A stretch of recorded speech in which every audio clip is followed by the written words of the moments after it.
দান কি ভাবছেন? আজকে সমাধান পান মাছের কাঁটা গলায় ফুটলে কি করবেন? হোমিওপ্যাথিতে আছে সহজ সমাধান। আমরা বাঙালি, মাছ ছাড়া ভাত হয় না। কিন্তু হঠাৎ গলায় কাঁটা ফুটলে খোঁচা লাগছে, গিলতে কষ্ট, মনে হচ্ছে কিছু আটকে আছে। এই অস্বস্তি কার না হয়েছে বলুন? হোমিওতে যা কাজ করে, সিলিসিয়া 6X কাঁটা বের করে দেওয়ার সেরা ওষুধ। হেপারসালফ 30, ব্যথা ও প্রদাহ থাকলে নাইট্রিক অ্যাসিড 30, গলায় ঘা বা খোঁচার মতো ব্যথায় এপিসমেল 30, গলালা ফুলে গেলে বা জ্বালা করলে সাথে ঘরোয়া ব্যবস্থা। নরম গরম ভাতের বল গিলুন, কলা খান, গরম লবণ, পানিতে গার্গল করুন।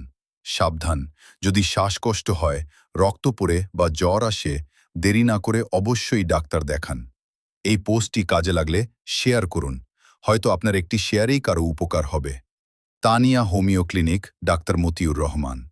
তুতুল পরামর্শের জন্য ইনবক্স করুন।